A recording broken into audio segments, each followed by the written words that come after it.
Guys, hello and welcome back to my channel. তো আজকে সন্ধ্যাবেলা আমি ভাবছি একটু মশালা চা করি। তো এই মশালা চায়ের রেসিপি আজকে তোমাদের সাথে শেয়ার করব।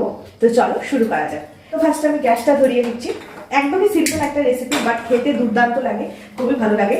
তো এই কড়াইয়ের মধ্যে আমি যেহেতু দুজন মানুষের জন্য আমি চা করছি, তো সেই জন্য আমি ফার্স্টে 1 কাপ জল দিয়ে দিচ্ছি। এবার এই জলের মধ্যে আমি দিয়ে দেব 2 চামচ চিনি। আমি চিনিটা আমাদের আন্দাজ মতো দিচ্ছি, তো আপনারা যে যতটুকু চা বানাবেন সেই বুঝে আপনারা চিনি দেবেন। তো আমি এখানে 2 চামচ চিনি দিচ্ছি। এবার এটাকে বেশ ভালো করে ফুটতে দিতে হবে। তো তোমরা দেখতেই পাচ্ছ যে জলটার মধ্যে খুবই সুন্দর একটা বয়েল চলে এসেছে, আর চিনিটাও খুবই সুন্দর মেল্ট হয়ে গেছে। এবার এর মধ্যে আমি দেব 2টো লবঙ্গ আর 2টো ছোট এলাচ।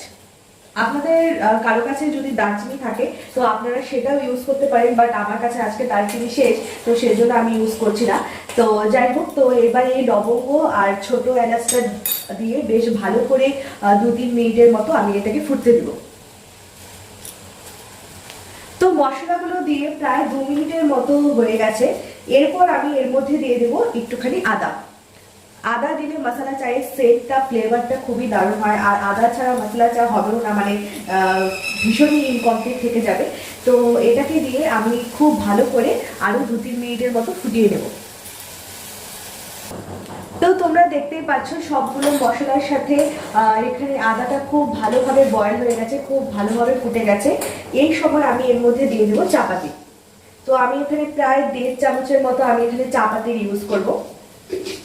তোমরা যে পরিমাণ চা বানাচ্ছ সেই হিসাবে এখানে চাপাতিটা অবশ্যই ইউজ করতে হবে।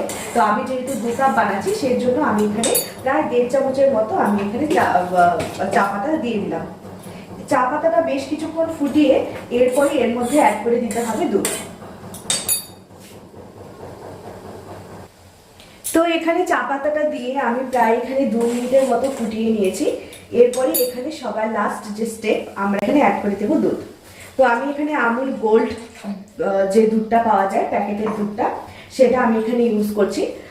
তো তোমরা চাইলে তোমরা যে দুধই বাড়িতে খাও না কেন সেটাই তোমরা ইউজ করতে পারো। তো এবার দুধটা দিয়ে ভালো করে বেশ কিছুক্ষণ ফুটিয়ে নেবো, প্রায় 3-4 মিনিটের মতো ভালো করে এটাকে ফুটতে দিতে হবে। তাহলেই রেডি আমাদের মশালা চা। শীতের সন্ধ্যায় বেশ দারুণ জমে যাবে। আমি তোমাদেরকে বলবো, আমি তোমাদের রিকোয়েস্ট করবো, তোমরা অবশ্যই এই মশালা চাটা বানিয়ে দেখো, খুবই ভালো লাগে আর সন্ধ্যাটা জাস্ট জমে যায়। তো এটা বেশ ভালো করে ফুটে উঠুক, প্রায় 2-3 মিনিট বা 4-5 মিনিটের মতো, আমার যতক্ষণ প্রয়োজন মনে হবে ততক্ষণ আমি এটাকে একটুখানি ফুটিয়ে নেবো। তারপর দেখা হচ্ছে ফাইনাল লুকের সাথে।